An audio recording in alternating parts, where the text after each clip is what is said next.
Bom dia a todos, sejam bem-vindos à nossa aula da disciplina de uso, manejo e conservação do solo e da água. Hoje o título é Adubação Verde ou Plantas de Cobertura e, mais recentemente, o termo que se está utilizando é plantas de serviço. Por que plantas de serviço? Porque elas desempenham múltiplas funções, né? Múltiplas funções. Então, ela presta serviços ecossistêmicos. Mas que seriam esses serviços? São exatamente os serviços que as culturas de grão, as culturas melhoradas, elas não conseguem prover com eficiência. Por exemplo, controle da erosão, infiltração de água, incremento da matéria orgânica, estímulo da atividade biológica, agregação do solo, ciclagem de nutrientes, entre outros. Então, essas plantas, elas hoje são consideradas assim estratégicas para aumentar a eficiência dos sistemas produtivos. Plantas de serviço. Mas, de fato, nós vamos ver o histórico, conceitos, objetivos, as características dessas plantas, as funções, as espécies, alguns resultados de pesquisa, mas, de fato, o uso de plantas de cobertura do solo é uma prática muito antiga, uma prática milenar.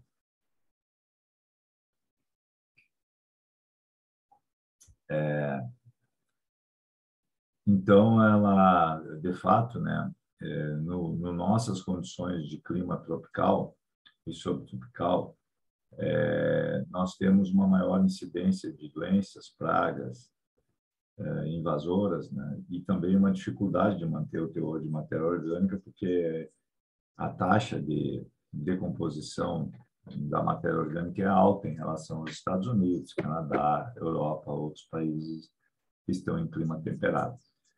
Então, para nós, as plantas de cobertura de solo, além de todas essas vantagens que a gente falou, elas desempenham uma oportunidade para quebrar o ciclo de pragas e doenças, né? Então, nós podemos utilizar essa ferramenta para diminuir a pressão do uso de agroquímicos nas nossas lavouras.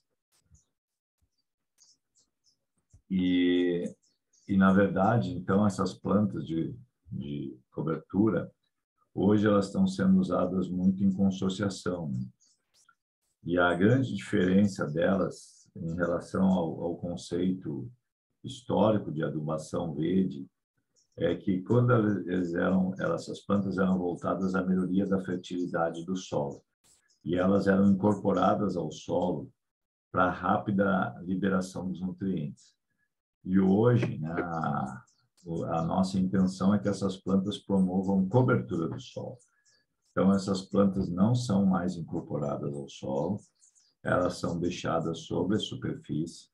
Nós podemos fazer, inclusive, o plantio no verde, que seria uma semeadura em resíduos vegetais ainda verdes, e também nós podemos utilizar um consórcio, um coquetel de plantas de cobertura, que seria, ao invés de utilizar 2 plantas de cobertura consorciadas, eventualmente nós podemos utilizar 3, 4, 5 plantas consorciadas, e aí nós já entramos num manejo mais com base biológica.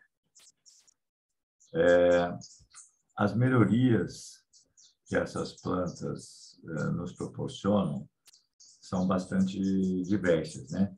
Nós podemos reduzir a erosão do solo, que seria a principal objetivo dessas plantas de cobertura, promover cobertura do solo e proteção, mas, ao mesmo tempo, nós aumentamos a atividade biológica do solo, porque essas plantas elas vão fornecer substrato, né, para os micro-organismos, diminuição da ocorrência de doenças e pragas, né, porque nós vamos ter um solo com uma população biológica mais equilibrada, A cobertura vai promover a supressão de plantas daninhas, ou pelo menos vai dificultar a ocorrência de muitas plantas daninhas, outras escapam. Melhoria da produtividade, incremento da produtividade das culturas subsequentes, conservar a umidade do solo, reduzir a temperatura também. Este ano foram temperaturas muito altas, então o solo coberto ele teve uma temperatura mais amena, melhorar a estrutura do solo. Então, são realmente plantas de serviço, né? E talvez que eu pudesse adicionar aqui a matéria orgânica, né? Aumentar a matéria orgânica, promover o sequestro de carbono, que, né, oxalá possa no futuro representar uma remuneração aos agricultores. Então aqui nós temos vários exemplos, né? Situações em que nós temos o milho fornecendo uma boa cobertura, braquiária, aveia, nós vamos falar mais adiante. Agora, existe uma relação muito grande aí entre a diversidade que nós vemos acima do solo com a diversidade microbiana que nós não vemos dentro do solo. Então, tem uma autora que o colega Ademir Calegari citou esses dias, uma pesquisadora, acredito que americana, que ela falou que a biodiversidade da parte aérea das plantas, ela é o espelho da biodiversidade microbiana. Então, isso é muito importante, né? Hoje a gente fala muito na saúde do solo, no solo ter qualidade, e a maneira para a gente melhorar a qualidade do solo é exatamente promover a biodiversidade de plantas. Como a cultura da soja, ela por razões econômicas, né, ela tende a ir de menor risco, como ocorreu esse ano, ela tende a ter uma grande área, né? Os números apontavam aí 6,2 milhões de hectares de soja no Rio Grande do Sul e menos de 1 milhão de milho, né? Então, a gente vê um domínio muito grande da soja. E aí, essas plantas de cobertura é a oportunidade que a gente tem de aumentar a diversidade. Então, nós temos a entre-safra para fazer um consórcio, aumentar a biodiversidade de plantas e reestimular, revitalizar a atividade microbiana. E existe uma conexão, eu gosto muito disso, sabe? Essa conexão entre as plantas e os organismos do solo. Muitas vezes a gente não se dá conta disso, né? Mas as plantas, elas influenciam demais os organismos do solo. E os organismos do solo vão influenciar o potencial produtivo das nossas culturas. Então, essa conexão, acredito que ela é muito importante. Muitas vezes a gente não se dá conta. Meus amigos agricultores, às vezes, pensam assim, não, a produtividade é afetada pela calagem, pelo fósforo, pelo potássio, pelo magnésio, pelo cálcio, pelo enxofre. Mas você não vê um agricultor falar assim, não, a produtividade é afetada pelos micro-organismos que eu tenho no meu solo. Ele não diz isso para nós. Mas, de fato, é.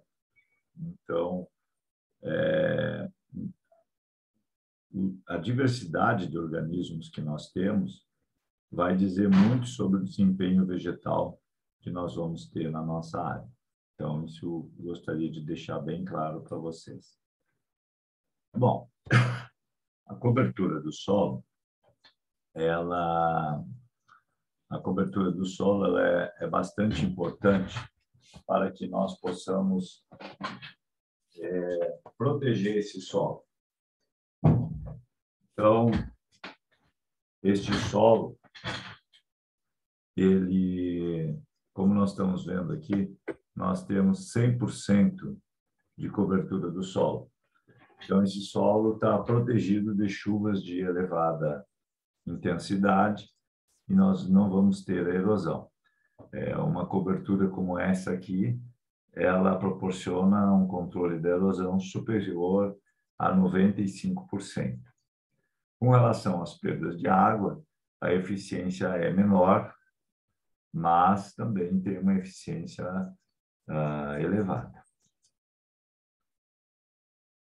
Então, aqui a gente mostra a questão da cobertura do solo, e aqui a erosão hídrica em verde e eólica do vento em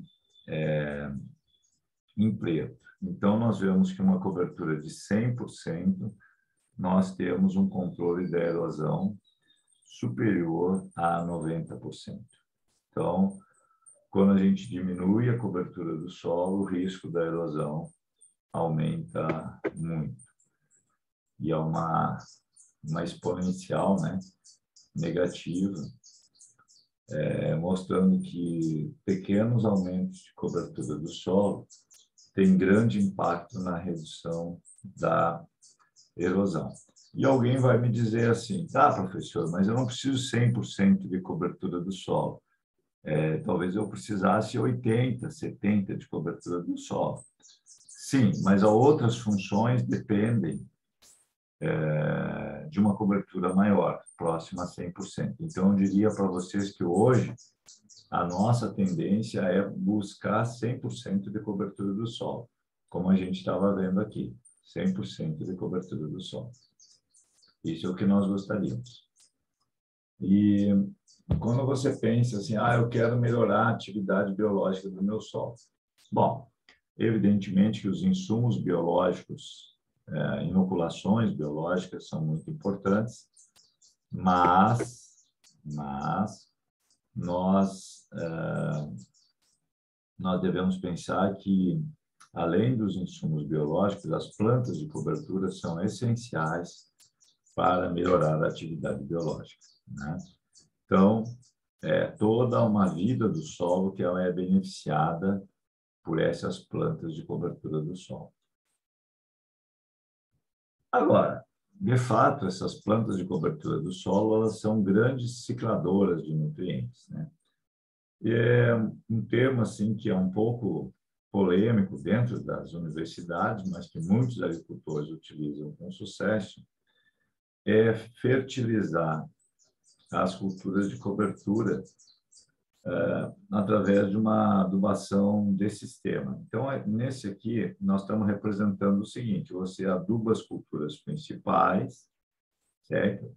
E os nutrientes que não foram utilizados por essas culturas principais vão ser reciclados pelas culturas de cobertura e vão ser disponibilizados para os próximos cultivos. Isso seria o método assim tradicional, né? Alguém vai dizer assim, mas sobra nutrientes, professor, da adubação que eu faço para a soja ou para o milho, sobra nutrientes para serem ciclados?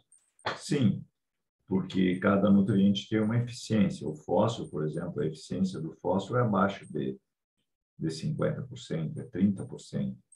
Quer dizer que nós temos aí um potencial de ciclagem muito alto, né? Embora o fósforo tenha reações biogeoquímicas que dificultam bastante a sua ciclagem, né? Mas à medida que a gente vai saturando os sítios de absorção, mais fósforo vai ficando na forma orgânica e a ciclagem passa a ser cada vez mais importante.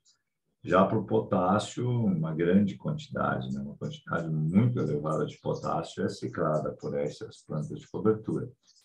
Nós podemos estar ciclando 2 vezes a necessidade da soja, por exemplo.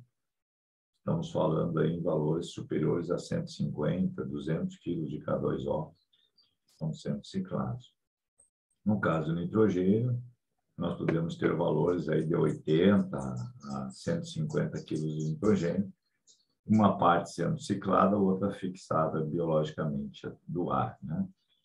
E tudo isso resulta em fixação de CO2, aumento de matéria orgânica, ciclagem de nutrientes E o mais importante, plantas bem nutridas e plantas saudáveis.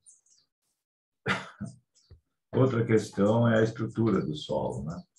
Essa adição de resíduos vegetais, ela vai ser muito importante para melhorar a estrutura do solo.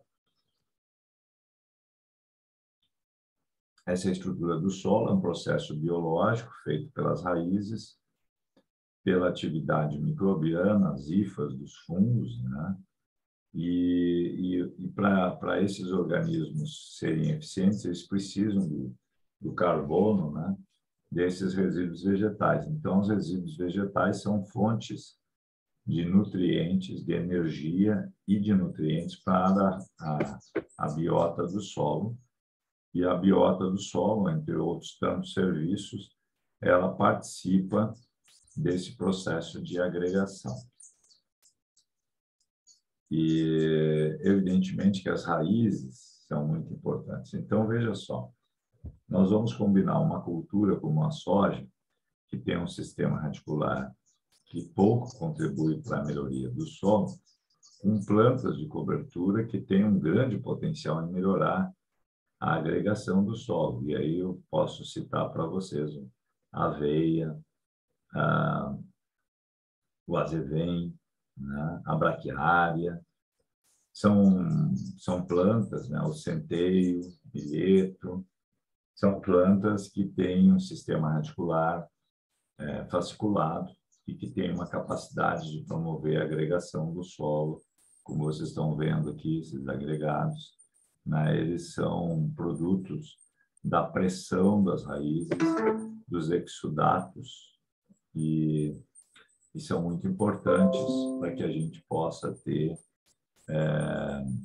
uma estrutura do solo sendo melhorada. Um outro assunto que até essa semana eu participei de um evento presencial, sabe? Uma semana que eu viajei bastante. Eu fui a Goiás participar de um evento lá em Goiás. E eu fiquei muito impressionado com um trabalho que o pessoal apresentou, uma dissertação de mestrado, da conectividade dos poros, certo?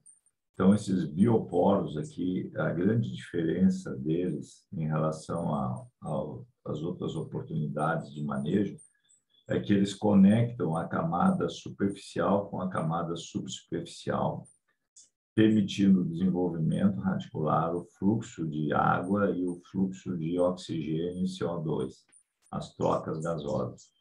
Então, essa conectividade dos bioporos realmente é uma conquista que o agricultor, quando ele tem isso, o funcionamento do seu solo é muito melhor. Só que não é fácil, né? Você ter assim como é que você vai estudar essa conectividade dos poros, né? Realmente é algo bastante difícil, mas o pessoal lá do Paraná, o pessoal da física do solo do Paraná conseguiu caracterizar bem isso e mostrou que a conectividade de poros foi um dos parâmetros físicos do solo mais importantes para qualidade estrutural. E o que eu quero mostrar para vocês aqui que uma raiz como essa de nabo forrageiro, ela vai nos proporcionar esse bioporo bastante profundo e contínuo, que vai ser o fluxo preferencial de água, vai permitir trocas gasosas, vai diminuir o escoamento superficial e vai favorecer o crescimento radicular das nossas culturas econômicas com baixo gasto metabólico. Essa é a questão. Esse bioporo ele funciona como perdão do paralelo, como uma freeway, um caminho. Então, a planta gasta pouca energia para aprofundar seu sistema radicular. E isso que nós gostaríamos, porque nós queremos que a planta ela tenha acesso às camadas de subsolo, mas que isso não seja assim um gasto metabólico exagerado, porque pode comprometer a parte aérea, etc. Então, os bioporos são muito importantes nesse contexto. Agora, muitos agricultores utilizam plantas de cobertura especificamente com o objetivo de controlar, né, pragas e doenças. E aí o caso específico do Centro-Oeste são os nematóides. Eu falei caso específico do Centro-Oeste, mas de fato os nematóides eles estão por todos os lugares aí. Claro que no Centro-Oeste é um problema de uma magnitude muito grande, mas nós aqui em solos arenosos também temos problemas com nematóides. E os métodos biológicos são muito importantes para que a gente possa conviver com ele, né? Claro que alguns de vocês vão dizer assim, tá, mas as plantas de cobertura também podem trazer algumas doenças. A preocupação que muitos agricultores têm com o nabo, né, e o mofo branco, a esclerotínia, né? Antigamente a gente tinha com o tremoço, né, com o fusário, né? Então, evidentemente que a gente tem que cuidar isso, né?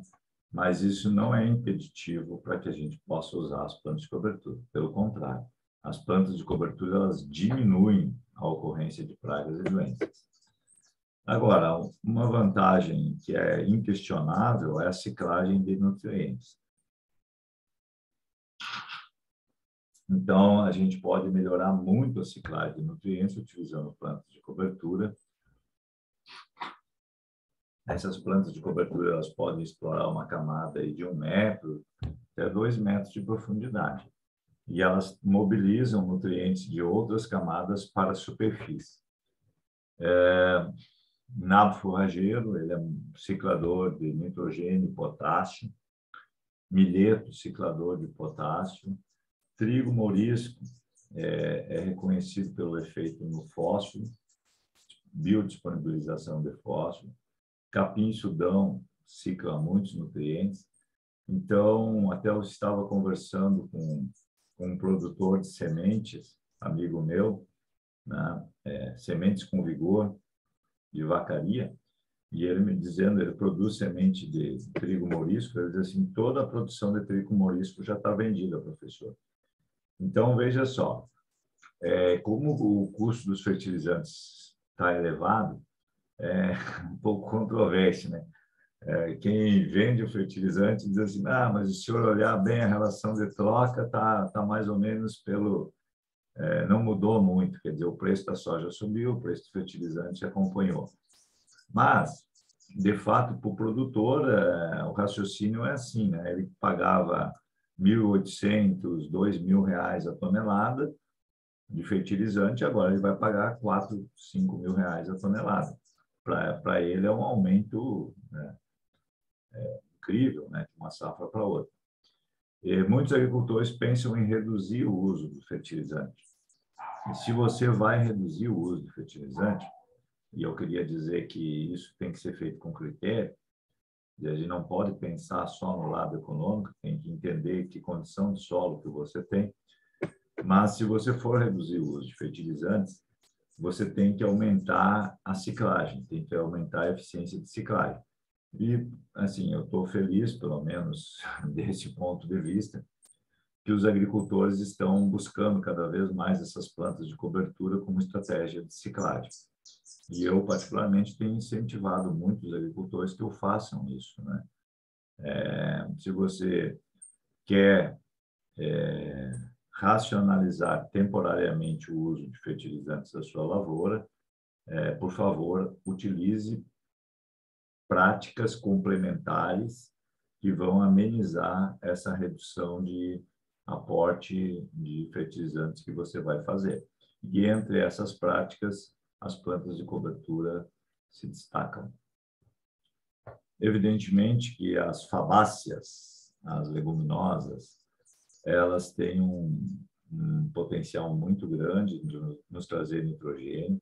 Eu sou fã dessa moça aí que está na lupa, a ervilhaca, e esta ali é a ervilhaca peluda, né? Nós temos duas ervilhacas aí mais populares, a ervilhaca comum, Vicia sativa, né?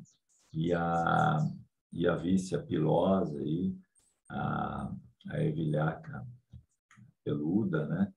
E essa peluda aí realmente ela é extraordinária, né? em melhorar as condições de solo, ela deixa o solo mais frio, ela favorece a ocorrência de fungos benéficos do solo, aporta nitrogênio, melhora a estrutura do solo e supre aí, daria para dizer, de 30% a 40% da demanda de nitrogênio do milho pode ser suprida somente pela cultura de cobertura. Estou sendo conservador, porque, de fato, esses 30%, 40% pode representar aí até 70% da demanda de nitrogênio do milho. Depende do potencial produtivo, de uma série de fatores. E a nossa última ali, a crotalária. A crotalária, ela tem sido muito utilizada, a Júncia, né, para a redução da população de nematóides. Então, as crotalárias, elas são mal hospedeiras de nematóides, né? O índice de multiplicação de nematóides é muito baixo nas crotalárias, e a gente lança a mão dela, então, para a diminuição da ocorrência de nematóides. Eu vi lá em Goiás, né, pessoal no milho safrinha colocando a crotalária na entrelinha, nas áreas mais problemáticas com nematóides. Outra maneira que se pode fazer, eu assisti uma apresentação de um colega, um ex-aluno nosso, né, o Leandro Zancanaro, que durante muitos anos foi diretor da Fundação MT, e hoje ele está com uma empresa de consultoria chamada Raízes. E ele mostrou um caso lá que o agricultor sempre perdia a produtividade pela ocorrência de nematóides, sabe? Então, esse agricultor, ele georreferenciou essa área onde ocorriam os nematóides, ele abriu mão de produzir a safrinha e ele plantou ali crotalária. No restante da área, ele plantou o milho safrinha. E o resultado foi que na safra seguinte de soja, praticamente o efeito dos nematóides em reduzir a produtividade foi tremendamente reduzido, né? Então, essas plantas aí são muito importantes para a gente atingir o nosso objetivo. Agora, grande parte dos benefícios dessas plantas está no sistema radicular. Isso é bem importante a gente dizer, porque o agricultor, muitas vezes, ele avalia o sucesso da planta de cobertura pela parte aérea.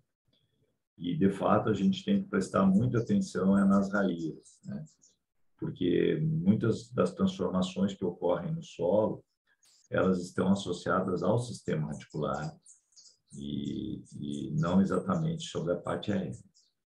Então, valorizar muito o sistema radicular é importantíssimo, né? Então, os agricultores geralmente fazem isso. Eu gosto muito de ir a campo com uma pá e dar uma cavocada junto com os agricultores lá e a gente observar como é que está o sistema radicular, a agregação.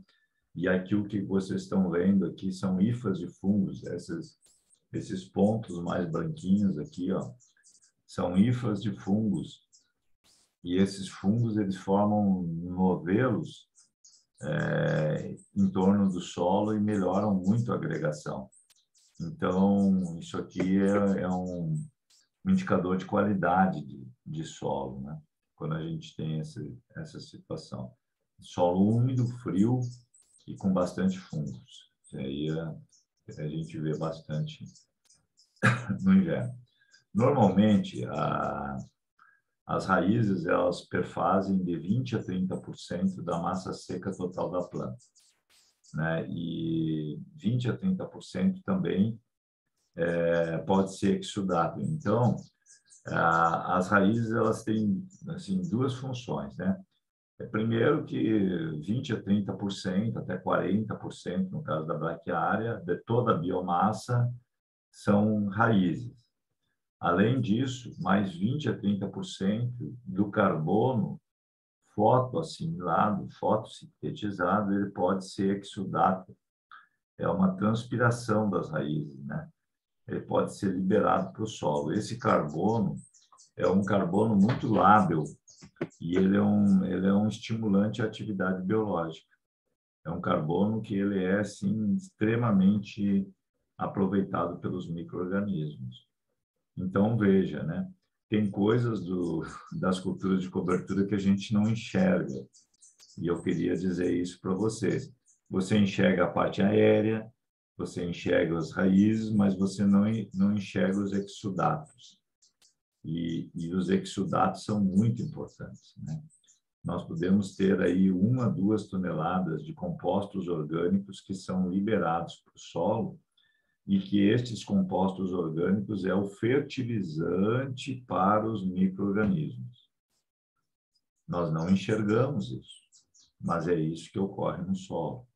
Então, é um carbono que a gente muitas vezes não faz o cômputo nos nossos cálculos, mas é um carbono muito importante. Então, ele estimula toda a vida do solo. Então, esses exudatos são importantíssimos mesmo. Bom, esses exudatos, eles regulam o tipo de organismos que nós vamos ter. Cada planta, ela tem uma conexão com determinados grupos de organismos. Por isso que quando a gente mistura plantas, faz um consórcio, nós estamos também criando biodiversidade biológica no nosso solo. Proteção do solo, principal objetivo, diminuir lixiviação, né? Nutrientes móveis, nitrogênio, enxofre, boro, potássio, né? E aporte de nitrogênio via fixação biológica, aporte de carbono através da fixação do CO2 atmosférico. Bom, eu acho que eu podia voltar aqui e dizer também que tem outros mecanismos envolvidos. Algumas plantas, elas têm capacidade de solubilização de nutrientes que não estariam disponíveis se elas não estivessem ali presentes. Professor, não entendi o que o senhor quer falar. Fósforo. Nós temos algumas plantas que elas têm a capacidade de liberar compostos orgânicos que solubilizam fontes de fósforo que não estariam disponíveis. E aí são reconhecidas nesse papel aí mucuna, guandu, crotalária, trigo morisco. O próprio nabo forrageiro tem um trabalho bem interessante sobre isso também. Então, esse é um mecanismo que seria de solubilização de nutrientes que não estão disponíveis para as culturas econômicas. Aproveitar melhor as reservas do solo. O segundo mecanismo que eu queria destacar é a mobilização de nutrientes de diferentes camadas do solo, principalmente as mais profundas, para a superfície. E, com isso, nós aproximamos esses nutrientes da concentração do sistema radicular das culturas econômicas, que vai ser mais superficial. Então, você imagina um milheto aí, a 2 metros de profundidade, buscando potássio de diferentes camadas, enxofre de 1,5 metro, né? E trazendo isso novamente para a superfície. Então, esse é o outro mecanismo muito importante que a gente deveria falar.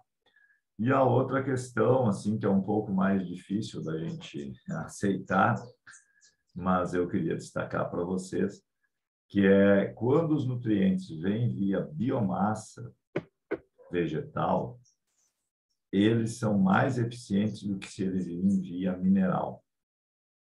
Por que isso? Porque o nutriente via mineral ele é disponibilizado rapidamente.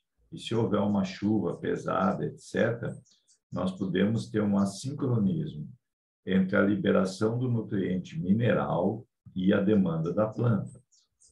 Já o nutriente que vem via biomassa, ele vai ser fornecido de forma gradual, à medida que esses resíduos são decompostos.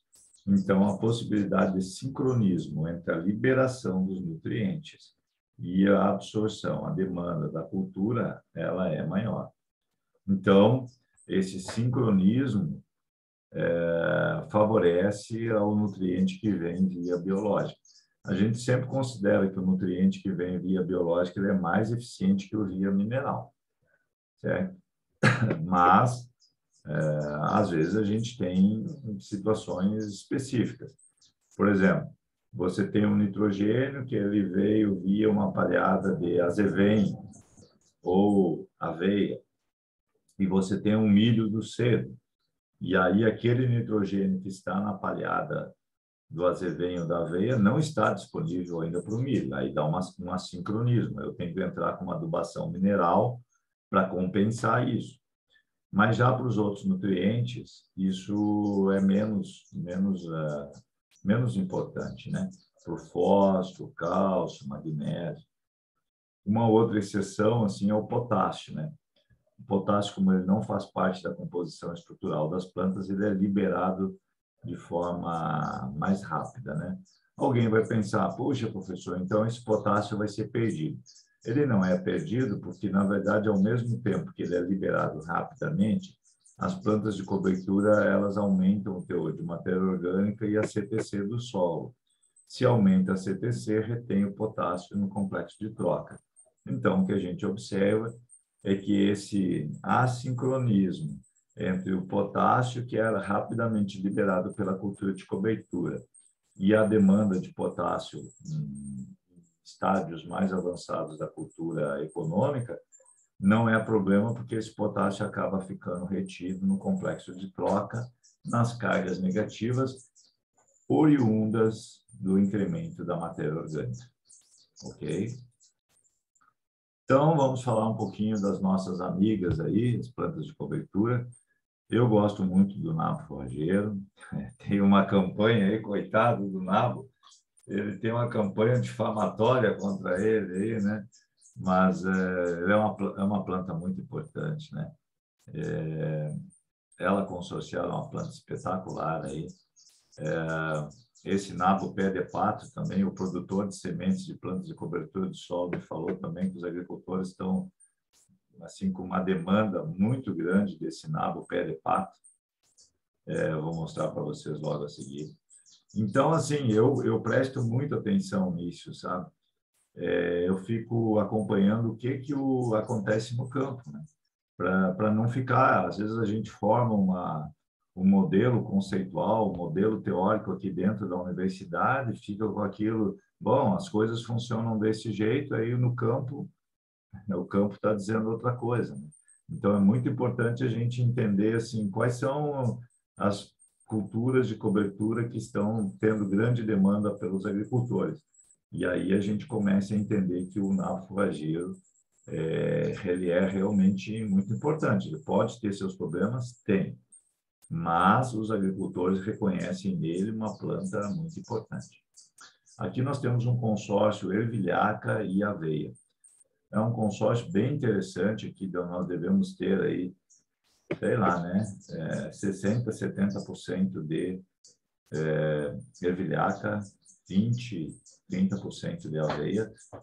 Essa aveia vai servir de tutor para essa ervilhaca vai subir nessa aveia aqui, e isso vai melhorar a aeração dela, a sanidade dela, e realmente fica um consórcio muito bonito. Isso aí vai melhorar o nosso sistema, ele vai ficar com maior saúde, né? A ocorrência de pragas vai diminuir por essa diversidade. Nós gostaríamos que as sementes fossem baratas, né? E de alto teor germinativo e sem insos e sem pragas, como nematóides. Então, tem que cuidar um pouco isso, né? Aconteceu muito com a braquiária, né? Veio bastante nematóides, junto com sementes de braquiária, cuidar disso, né? Mas hoje as sementes de cultura de cobertura não são baratas. Embora eu diga para vocês que o barato é muito relativo, né? Mas elas têm um valor E se você quiser uma semente de qualidade, você vai pagar aí lá, 120, R$ 150 por hectare, por um consórcio de cultura de cobertura, um mix bem feito. Ah, professor, eu vou produzir em casa. Pode, né? Pode produzir em casa, não tem problema. Mas garanta que você vai ter realmente um consórcio, né? Muitas vezes o agricultor só consegue produzir uma ou duas espécies, e quando o ideal seria ter 3, 4. Né? Manter a capacidade de infiltração de água no solo, ou aumentar a capacidade. Isso é uma das grandes funções das culturas de cobertura, né? Muito importante. E nesse sentido, né, o nosso amigo Nabo Forrageiro, tem uma foto lá dos Estados Unidos, certo? Universidade de Maryland, nosso amigo Well, e tem um outro colega que eu vou lembrar já. Mas então esse Nabo Forrageiro, ele é impressionante porque a decomposição dessa raiz aqui, ela é muito rápida. Ela é impressionantemente rápida. A parte aérea nem se fala, né? Na forrageira, 90% é água. Isso aqui se decompõe rapidamente. Mas a raiz, a gente pode imaginar assim, a raiz vai demorar para decompor. Ela decompõe muito rápido. E ela deixa esses bioporos aqui, né? Esses dias um colega aí, ele disse, mas o que adianta furar o solo? Adianta muito furar o solo, né? Pois aqui a água não vai escoar, né? A água vai entrar diretamente no solo, né? Tudo bem que ela tem que ser retida, porque essa água pode passar muito rapidamente pelo solo. Mas a minha preocupação inicial é controlar a enxurrada. E você diminui muito a enxurrada, né? com esse com essa porosidade. Outra coisa que o pessoal estudou aí, eu acho muito teórico. Mas se essa raiz cresceu aqui, essa raiz cresceu aqui, aqui no meio vai estar compactado. Eu sigo o Dirceu Gassin num pensamento que ele deixou para nós, né? O Dirceu Gassin, ele disse assim, raiz não compacta solo, gente. E a gente pode procurar N outros fatores de compactação do solo, mas não na raiz. A raiz descompacta o solo, é o contrário. Né? Então, eu diria para você assim, não, mas essa raiz cresceu, ela empurrou o solo para cá. Essa raiz cresceu, ela empurrou o solo para lá, aqui vai ficar compactado. Né? Isso aí assim, é filigramas. Filigramas. Isso aí não é importante a nível de campo. Por quê? Aqui vai ser sempre, vai acumular água, vai ficar mais úmido, a resistência de penetração é mais baixa, as raízes vão crescer aqui, vão adicionar biologia aqui e acaba essa área aqui sendo totalmente explorada. Bom, se usa 15 a 20 quilos de semente de nabo, isso é uma das coisas. O nabo é barato, né? Uma cultura de cobertura relativamente barata em relação, por exemplo, à crotalária, a outras, né? E se você aumentar o número de sementes, você diminui a espessura da raiz. Hoje, os produtores estão combinando 2 tipos de nabo, né? Um com raiz espessa, que é esse pé de pato, e outro com raiz fina. Então, eles combinam as duas coisas, né? Esse efeito aqui de descompactação do solo e o efeito de infiltração de água com raízes finas. Quanto mais grossa a raiz, mais força ela tem para a penetração no solo. Então, por isso que os agricultores têm utilizado bastante esse consórcio de 2 tipos de nabo. Daqui um dado nosso, né, do nosso grupo de pesquisa, a gente mostrou que o nabo forrageiro, que é esse NB, essa bolinha branca aqui, com escarificação ou sem o nabo forrageiro, aumentou muito a infiltração de água. Chegou a aumentar a infiltração de água aqui em 100 milímetros, né? 100 milímetros de água a mais infiltradas graças à presença do nabo. Então, isso é importante. Outro efeito da cultura de cobertura é diminuir a temperatura, né?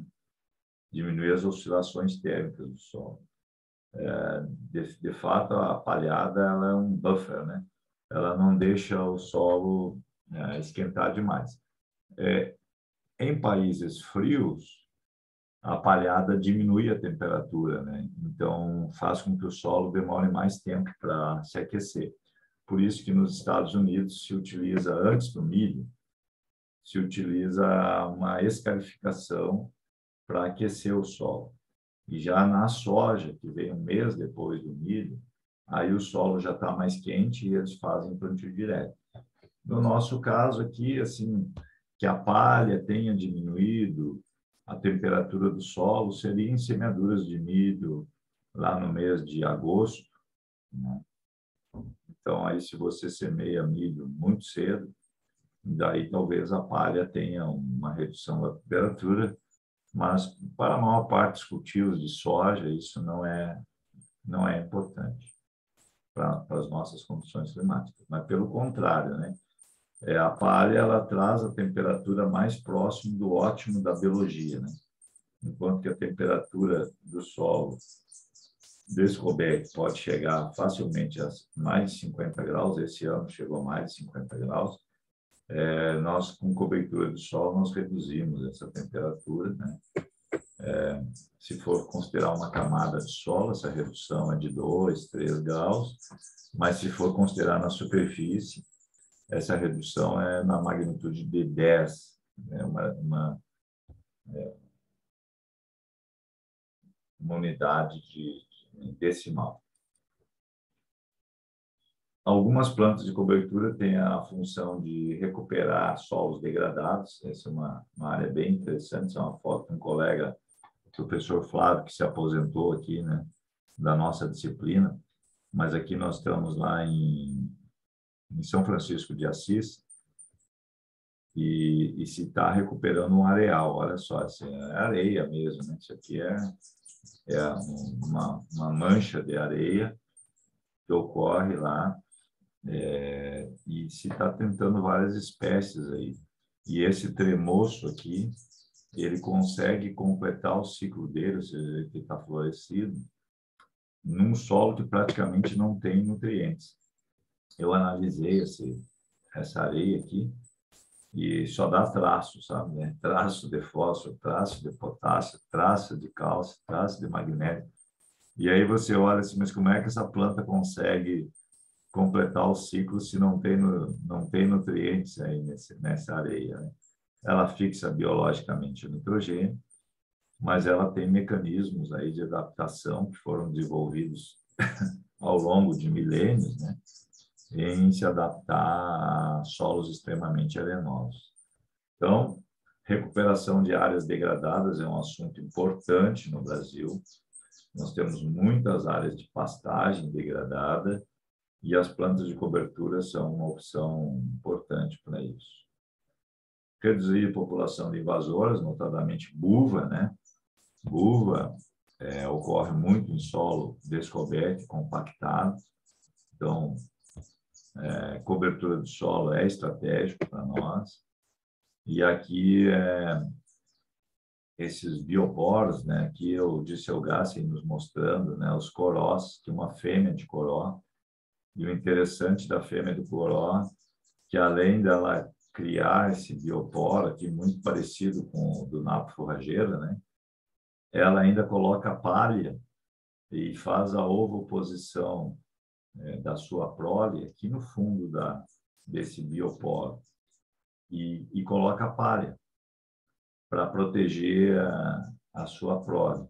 Então, qual implemento desenvolvido pelo homem, descalificadores, escarificador com fertilização, hastes, consegue fazer esse serviço de criar o bioporo e ainda colocar palha? Realmente só a natureza, né? Só a natureza é capaz de fazer isso.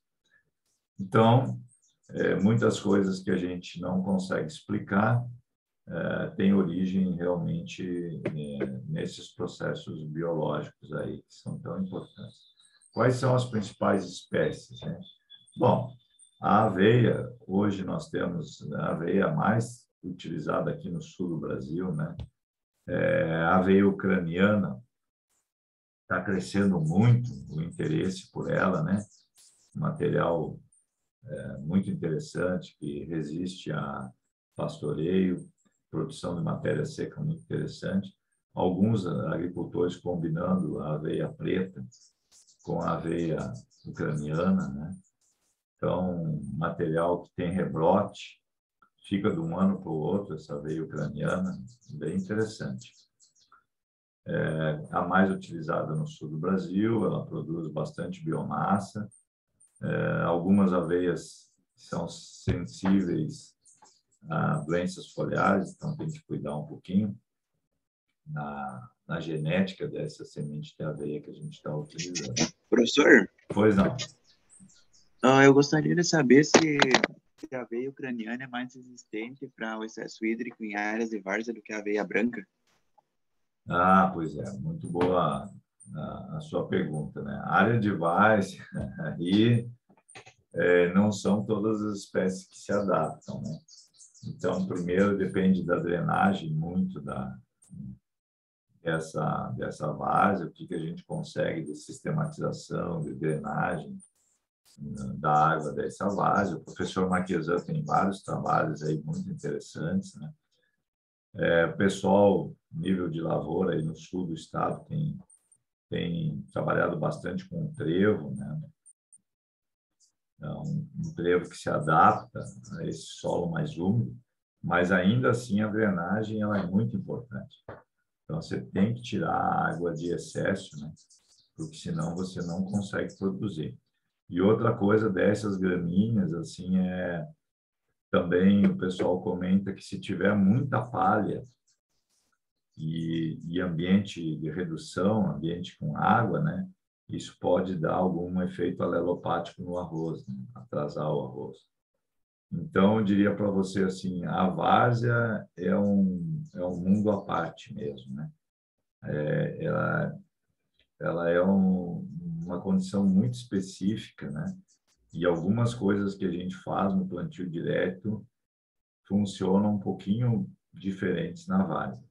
Agora, depende muito da drenagem, né? Eu vi, por exemplo, em Capivari do Sul, São Lourenço, Pelotas, eu vi várzeas muito bem drenadas e que praticamente elas funcionavam como uma área de coxilha. E você podia utilizar as plantas de cobertura, produzir palhada, um sucesso muito grande, né?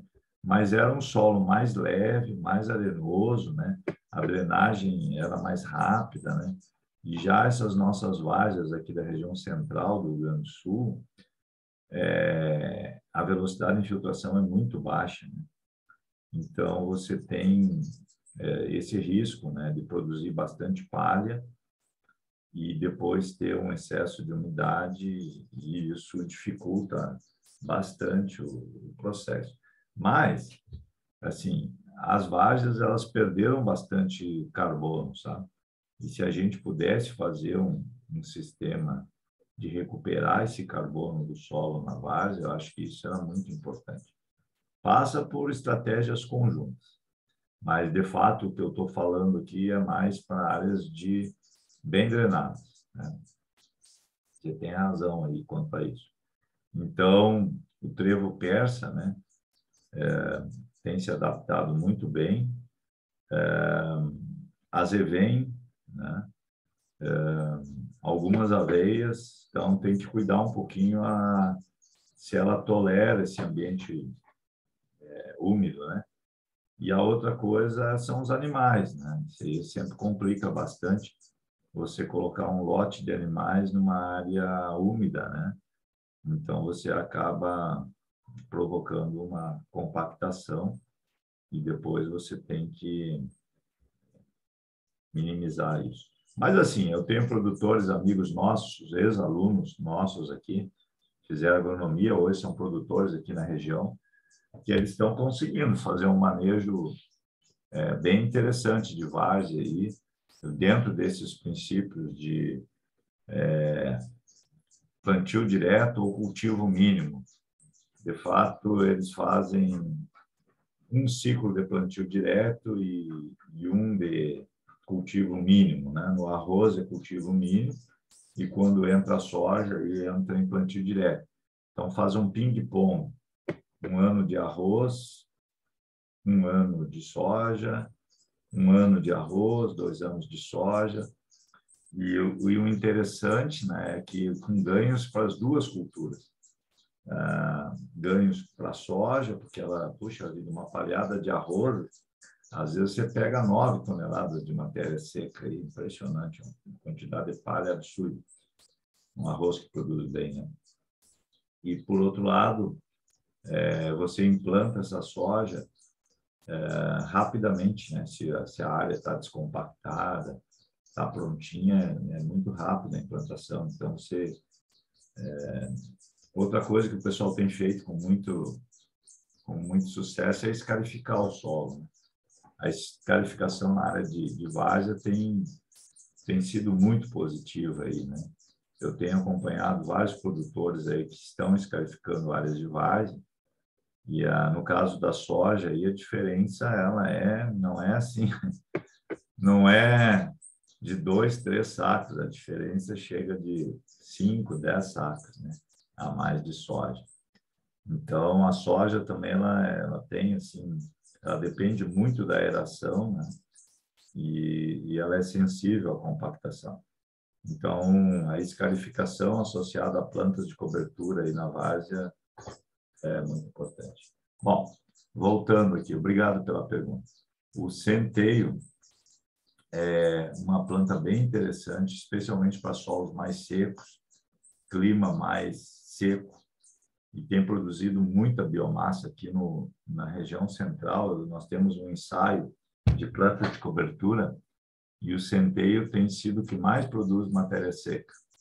Então, se você quer produzir uma grande quantidade de matéria seca, solos arenosos, região mais quente aqui que nós temos na região central, o centeio está se destacando, viu? Mas um dos problemas é que o centeio tem um sistema radicular mais frágil em relação às outras plantas, como a aveia e o próprio azevém ou a aveia ucraniana. Precoce, né? Grande quantidade de fitomassa e se adapta muito bem a solos arenosos. O azevém, né? A planta rústica, capacidade de rebrote elevada, sistema radicular agressivo, tardio e mais difícil de fazer o plantio direto. Então, exige mais cuidados do que uma aveia, por exemplo. Dessecação, etc., né? É mais adaptado a solos úmidos, né? E quanto à dessecação, então, ela tem que ser um intervalo grande de dessecação e o manejo, isso é importante. Grande capacidade de reagregação do solo. Nabo forrageiro, nosso amigo nabo forrageiro, né? Então, rústico, nabo forrageiro tem grande... Você pode começar a semear o nabo forrageiro em fevereiro e tu vai até junho semeando o nabo forrageiro. Ciclo curto, fácil de manejar, sistema radicular agressivo, com capacidade de penetrar em solos compactados, ciclar nutrientes de camadas mais profundas, especialmente potássio, nitrogênio, enxofre. Ervilhaca. Esta aqui é a rainha aí das leguminosas de inverno, né? Espetacular, uma planta que nos ajuda muito a melhorar o solo. Tremoço é a planta no mundo de cobertura mais plantada, mas no Brasil, dado a ocorrência de pragas e doenças da soja, né? Tremoço é um hospedeiro dessas pragas e doenças para a soja e não se utiliza. É muito pouco utilizado no Brasil. Numa rotação se poderia pensar em utilizar, mas é muito sensível a pragas e doenças. Consórcios. Hoje a gente busca mesmo, são os consórcios. Tá? Aveia, ervilhaca, centeio, ervilhaca, aí eu já coloco um nabo forrageiro aqui, já coloco outra espécie de aveia. Alguns amigos agricultores estão utilizando, por exemplo, um milheto, aveia, ervilhaca, um trigo morisco. Então, primeiro se desenvolve o milheto, depois o mileto paralisa pelo frio, aí se desenvolve a aveia e a ervilhaca, então é uma sucessão de ciclos. Mas a semeadura ocorre num momento só que os ciclos vão se sucedendo. Bem interessante esse sistema. Professor, Oi. como que é o uso, ou como se sai o mix ali, a mistura entre aveia e ervilhaca, pensando na integração lavoura-pecuária durante o inverno? Como é que seria a mistura, né? Isso. Isso. Quem estudou isso bastante foi o professor Aita, o professor Sandro aí, né?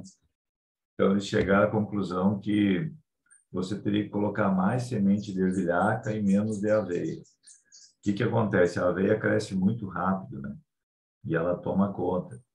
Então, uma proporção aí de 40 quilos de ervilhaca para 20 a 30 de aveia, a gente vai conseguir. Mas isso, assim, você teria que fazer esse teste na sua propriedade, no seu solo aí, mas favorecer a leguminosa e diminuir um pouco da gramínea. A mesma coisa foi que um agricultor que usa 5 culturas de cobertura, ele estava me contando a experiência dele, né?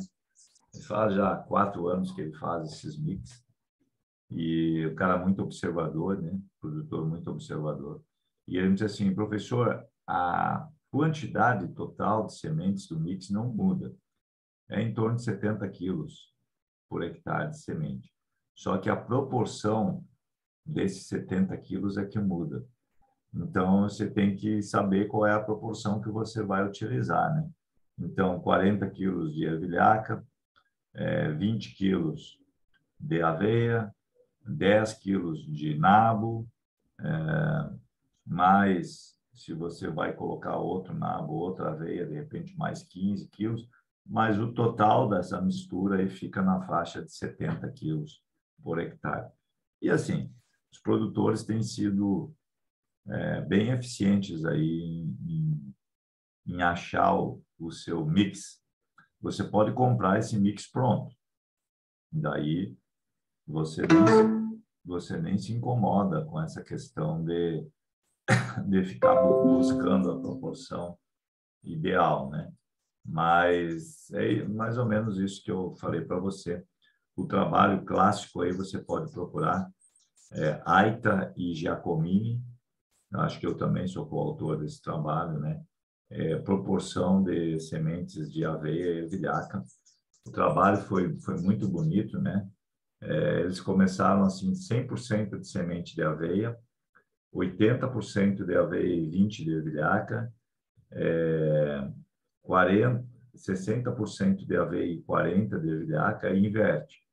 60% de ervilhaca e 40% de aveia, 80% de ervilhaca e 20% de aveia e 100% de ervilhaca.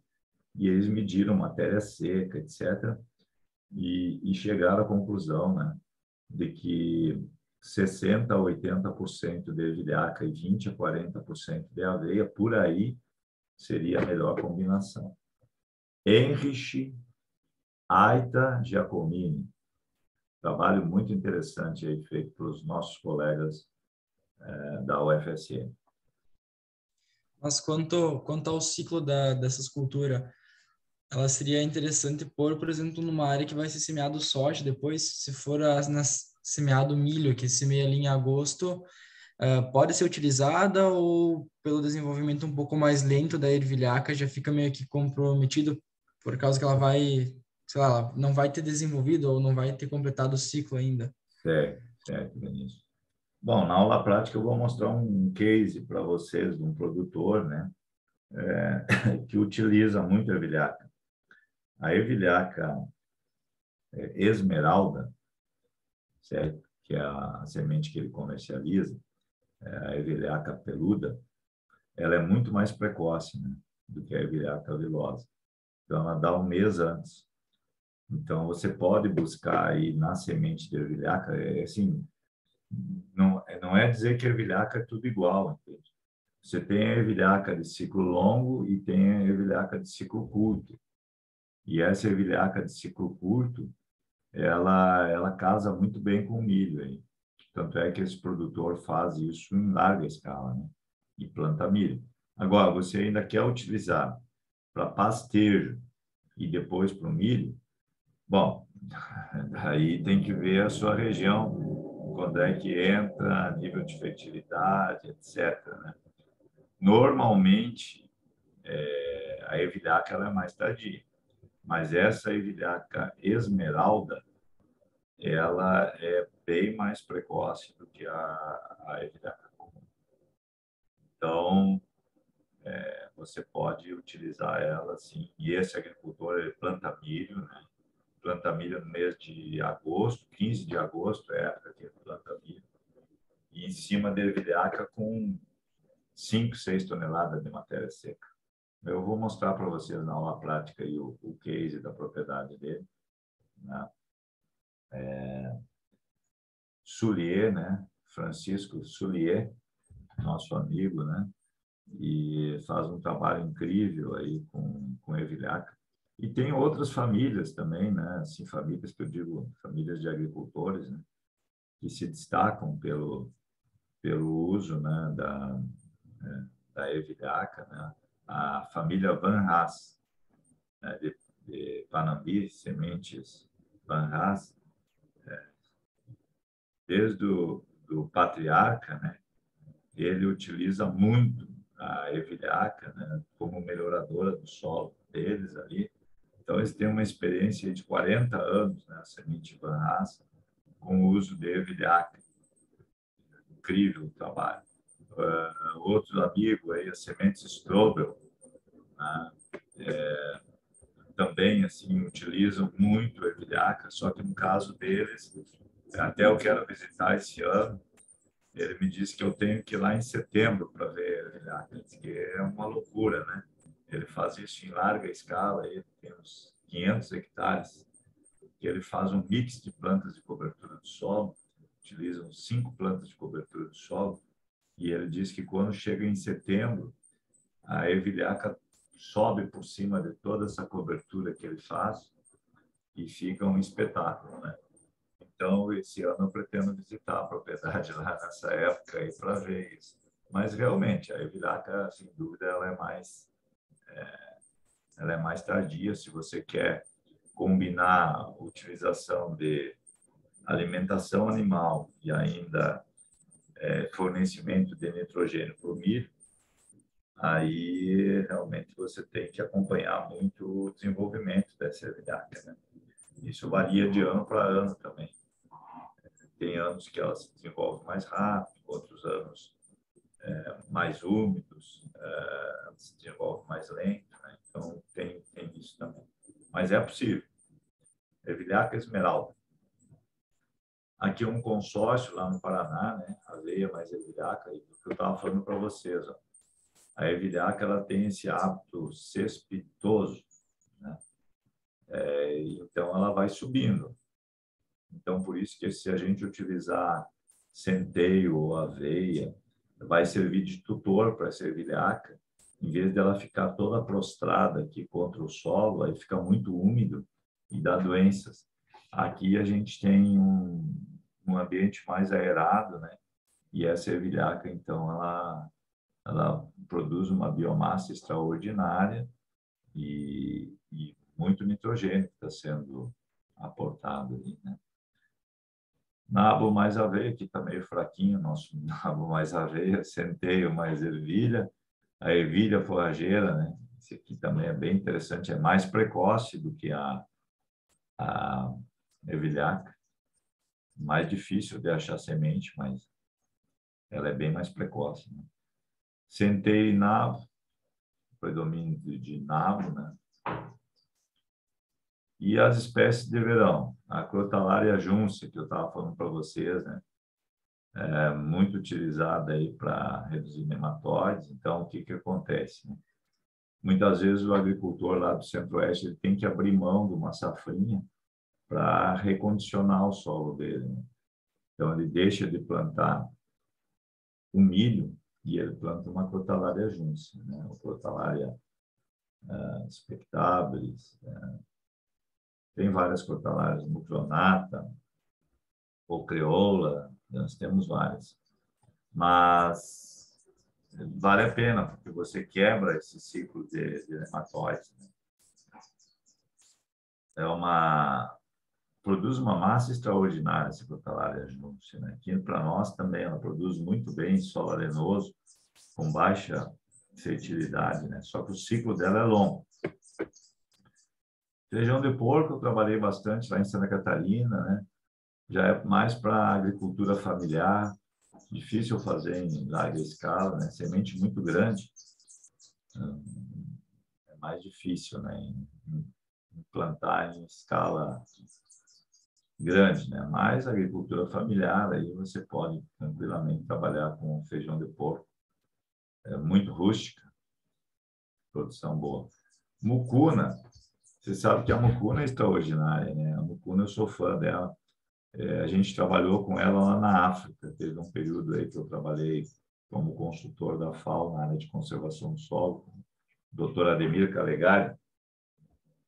E a gente trabalhou muito com mucuna. Na África, a mucuna e o labilab, crotalaria, a gente acha com muita frequência lá no continente africano, né? E ela é muito rústica, cobertura de solo extraordinária. Aqui no sul do Brasil, Santa Catarina, na região de Chapecó, tem tradição de utilizar a mucuna. Então, o que o pessoal faz, né? Área pequena, agricultura familiar, né? Você semeia o milho e na entrelinha você semeia a mucuna. Quando o milho está já avançado, essa mucuna sobe sobre o milho, como a gente viu ali, ervilhaca e centeio. Você colhe esse milho manual e a ervilhaca ela toma conta de tudo isso e depois, na primeira geada, a mucuna morre e você não precisa nem usar herbicida. Um sistema livre de herbicida para dessecar essa mucuna, porque ela é muito sensível à geada. E aí você pode vir e semear uma aveia e o vigor disso vai ser espetacular. Só que é um sistema mais adaptado à agricultura familiar, né? Mas eu queria trazer o exemplo para vocês que na África assim a gente acha muita mucuna lá sendo utilizada. Então, uma leguminosa rústica, adaptada a solos de baixa fertilidade, elevado potencial de fixação de nitrogênio. Guandu, uma forrageira, né? Descompactadora de solo, mais utilizada aí como forrageira, plantas de cobertura, mas se você conseguir implantar no seu sistema, aí, é uma opção para recuperar solo degradado. Milheto. Bom, esse casa muito melhor que as culturas anuais. Muito utilizado no Centro-Oeste, mas muito utilizado mesmo. É uma planta rústica, de rápido crescimento, elevada a produção de fitomassa, mas muito rápida a produção de fitomassa, é impressionante esses milhetos. Sistema radicular muito profundo, fácil de manejar, né? E bom, esse é um dos pilares do sucesso do sistema plantio direto no Cerrado. Milheto e braquiária aí são plantas que fazem toda a diferença lá no Cerrado. Então, uma planta realmente muito interessante, né? Então, um exemplo aqui, milho, milheto e trigo. Tudo bem que são 3 gramíneas, né? Mas você pode consorciar esse milheto com crotalaria, né? E aí amenizar um pouco isso, né? Lá no Cerrado. Consórcio, então, é a grande, assim, hoje o que nós queremos, né? Então, a gente usa em 70% a 80% da quantidade de sementes recomendadas para o cultivo solteiro, cremoso, nabo forrageiro e 20% a 30% de gramíneas. Isso é uma recomendação assim, bem geral, né? Então, aveia preta e ervilhaca, a densidade de aveia sugerida de 15 a 25. Cultivo solteiro utiliza até 80 e de ervilhaca 30 a 40. Então, mais ou menos aquilo que eu falei para vocês aí, né? Por exemplo, 20 quilos de aveia e 40 quilos de ervilhaca, dá um mix bom. Aí você bota mais uns 10 quilos, 8 quilos de nabo forrageiro aí, e você já vai ter um mix bem interessante, né? Depende muito da qualidade da semente também. Então, cuidar um pouquinho isso. Mas os agricultores, assim, em 2 anos, eles já adquiriram o saber, aí, o conhecimento prático da melhor composição. E eu tenho visto aí consórcios muito bem implantados, certo? Não fiquem com medo de errar. É melhor testar do que você ficar de braços cruzados. Mas eu não sei qual é a proporção que eu vou utilizar. As diretrizes são essas, né? Então, teste até você descobrir para o seu solo, para o seu clima, para a época que você trabalha, qual é a melhor proporção. Mas, normalmente, as mais precoces, as mais agressivas, a gente diminui a quantidade de sementes e favorece aquelas que são mais tardias, de mais difícil implantação, como é o caso da ervilhaca. Aqui eu acho que eu vou pular isso aqui, eu vou pular isso daqui. Só umas quantidades de nutrientes para a gente falar de ciclagem, que esse ano é tão importante falar sobre isso, né? Nitrogênio aqui, né, nas culturas de inverno, de 60 a 100 quilos de nitrogênio, né, sendo ciclado. Você vê o nabo forrageiro ciclador de nitrogênio quase tanto quanto as leguminosas, muito interessante, né?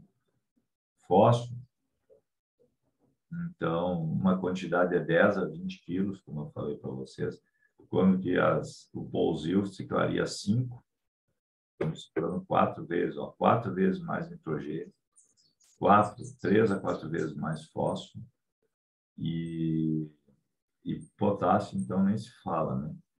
Potássio, algumas plantas aí podem ciclar a 150, 200 quilos de potássio, né? No caso do milheto, né? Nabo forrageiro, enquanto que um Pouzil de inverno é 30. Então, para aquele agricultor que quer racionalizar o uso de insumos, tem que olhar com muito carinho essa tabela aqui e perceber que ele vai ciclar os nutrientes da sua propriedade. Deixa eu dar um aviso aqui, né? Porque muitas pessoas podem assistir esse vídeo, né? Você pode temporariamente racionalizar o uso dos insumos, mas médio a longo prazo sempre pensar de que você tem que repor aquilo que você está extraindo. Então, tudo bem. Essa safra que vem, os preços estão muito fora, eu vou reduzir o uso de insumos, mas assim que possível, volte a repor as reservas do seu solo e aposte agora na ciclagem, certo? Essa é a dica do professor. As leguminosas de verão, elas têm maior potencial de produção de matéria seca e têm maior potencial de ciclagem de nutrientes. Então, uma planta que está ganhando muito espaço aqui, né? Conosco é o capim-sudão. Milheto e capim-sudão, né? Tem uma capacidade de ciclagem extraordinária. Então, você colhe a soja precoce e já entra com um mix envolvendo capim-sudão, nabo forrageiro, aveia, ervilhaca e um trigo morisco. Poxa, que espetáculo! Ou capim-sudão, nabo forrageiro, nabo pé de pato, trigo morisco, aveia comum e aveia ucraniana e ervilhaca. Puxa vida, isso aí é de tirar o chapéu, né? E claro, de repente você pode colocar milheto e Crotalaria júncia. Professor, eu vou fazer o seguinte, eu vou botar milheto e Crotalaria júncia, vou deixar crescer essas de verão, quando elas crescerem bem, eu passo um rolo faca e semeio um plantio direto aí de aveia com ervilhaca e nabo. Bom, aí é espetacular, né? Aí não tem nem o que falar. Então, a maneira de fazer isso é bastante variável. Bom, quais são os fatores negativos? Possível disseminação de pragas e doenças, né? Período em que o solo fica sem produzir culturas econômicas e alta relação CN. Acho que são fatores de menor peso. Ok, pessoal. O que eu teria assim sobre plantas de cobertura, dar uma visão para vocês seria a parte teórica, seria isso. Agora são 9h08, 9h05. Nós vamos fazer um intervalo. E aí eu vou mostrar um pouco da prática para vocês. Bom, acho que eu ainda tenho um tempinho aqui, antes de liberar vocês, para mostrar um pouquinho mais do Centro-Oeste. Desculpe, tenha um pouquinho de paciência aí comigo, que eu vou já aproveitar para mostrar as do Centro-Oeste, e aí a gente libera vocês para o intervalo. Então, no Centro-Oeste, já muda um pouco, né, as plantas de cobertura do solo. Então, aqui nós temos, né, vamos fazer um merchandise aqui para os amigos da Sementes Adriana, um milheto da Sementes Adriana, aí, um milheto desenvolvido para precocidade, muito rápido, né? E esse é um material que em 60 dias aí ele produz 5, 6 toneladas de matéria seca, né? Uma planta com uma capacidade de fotossíntese extraordinária, sistema radicular muito profundo, né? E, assim, realmente você vê a produção de biomassa que a gente pode ter em 2 meses. E o milheto, ele se adapta àquela condição do cerrado, né? Que a chuva vai diminuindo. Então, a chuva no cerrado, ela é caracterizada por uma estação seca e uma estação de chuva. A estação de chuva, quando a gente vai indo para a estação seca, vai diminuindo a precipitação. E esse milheto, ele se adapta muito bem a essa situação. E ele consegue produzir aí em 70 dias uma condição de fitomassa como essa que vocês estão vendo. Planta, opa. O que houve aqui? Uma planta extraordinária. Opa. É um pouquinho que estou com algum probleminha aqui. Tá. A braquiária. Essa aqui é a umidícola, lá no Mato Grosso do Sul. Tifton, Fundação MS. Gramínea Costa Cross. Então, você veja o seguinte, eles têm uma condição de clima quente, né? Muito quente, verdade. Uma região, quem conhece aí, Cuiabá, quem conhece Dourados, Campo Grande, sabe que é bem quente, né? E quando tem essa temperatura e umidade, insolação, essa produção de fitomassa aí é muito grande. Esse aqui é a Gramínea Costa Cross. Esse aqui é o amendoim forrageiro. O professor Dalvan está trabalhando aqui com amendoim forrageiro, aqui com a erva mate, né? Resultados bem interessantes. E lá no Centro-Oeste se utiliza muito o amendoim forrageiros, né? Esse aqui é o Araquis pitói, né? Então, produção, vê a cobertura dele e fixação de nitrogênio, né? O professor Dalvan tem ele aí. Meu Deus, o que está acontecendo aqui?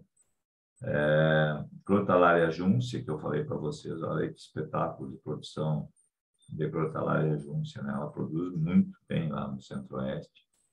E Crotalaria spectabilis também, você vê que elas são bem diferentes, né? Essa aqui é a mais fibrosa e ela, o fator de multiplicação para nematóides é muito baixo, né? Essa aqui é a Crotalaria spectabilis, que ela tem mais folha. E esse aqui é o consórcio milho e braquiária, né? Esse consórcio aí tem feito muito sucesso lá no Brasil Central. Então, neste caso aqui, você implantou as duas juntas, Agora você vai colher esse milho, a braquiária já está implantada. Então, aqui só um exemplo de uma rotação que se usa lá no Centro-Oeste. Aqui ele faz 1/3 de milho, 2/3 de soja, né? O milho, depois do milho vem o milheto e aí soja. No ano seguinte vem milho mais braquiária, daí soja, depois nabo mais aveia, milho. No segundo talhão ele utiliza milho mais braquiária, começa por aqui.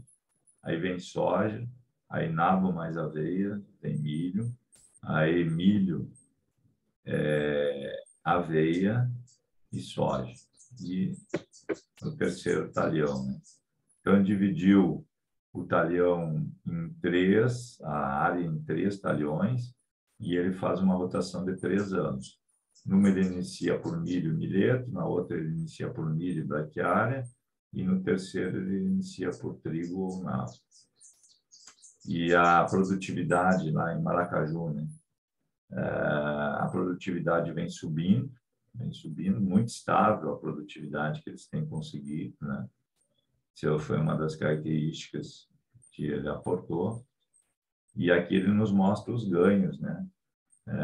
Que ele conseguiu. Então, ele, na Fazenda Liberdade, de 2,6 de matéria orgânica, ele pulou para 3,8, de fósforo 27 para 38, potássio 2,8 para 4, o alumínio zerou, a CTC subiu e a saturação de base 72. Certo? E aqui mesmo em áreas de arrendamento ele tem conseguido subir a matéria orgânica também. Então, eu diria para vocês assim, o que mais me impressiona aqui é esse ganho de matéria orgânica, o ganho de CTC, zerar o alumínio e o aumento da saturação de base. Isso aí são uma conquista, né? Muito grande. Ele agora está fazendo agricultura de precisão, né? Aqui as estratégias de adubação que ele utiliza, né? Faz adubação tanto na soja quanto no milho de verão e milho safrinha. Claro que no milho de verão ele bota mais fertilizante, um pouquinho menos no milho safrinha, o trigo também ele utiliza. Então faz adubação do sistema bem feitinho. E aqui aí eu estou com a geração dos produtores aí, né? Esse aqui é o pai que começou, esse aqui é o filho, e aqui ele me trouxe o solo dele, né? O solo do vizinho e a área dele, um solo bem agregado, um solo muito bonito, com matéria orgânica, né? E acho que eu só tenho que elogiar o trabalho que esses agricultores estão fazendo lá, né? E com muito sucesso aí, né? Promovendo conservação do solo e agricultura conservacionista. Bom, então, só mostrei para vocês que no Centro-Oeste muda as culturas de cobertura, especialmente atenção, vocês devem ter muita atenção com a braquiária, com a crotalária e com o milheto. Se vocês pretendem trabalhar no Centro-Oeste, é uma grande oportunidade de trabalho para jovens agrônomos, né? É interessante vocês conhecerem um pouco da realidade, né, do Centro-Oeste. Eu gosto muito, sou convidado com frequência para ir lá para o Centro-Oeste e agradeço muito sempre as oportunidades de conhecer o sistema lá. E deixo aí, antigamente até eu lecionava umas aulas sobre agricultura no Centro-Oeste, sabe? Mas nós temos outros colegas aí que têm bastante interação lá com o Centro-Oeste, né? O pessoal da fertilidade do solo. E eu deixo assim, se vocês pensam em ir para o Centro-Oeste, né? Procurem se informar um pouco mais sobre os sistemas produtivos da região e aproveitem, né? Realmente, os nossos estudantes aqui de Santa Maria são muito bem conceituados junto lá ao Centro-Oeste, né?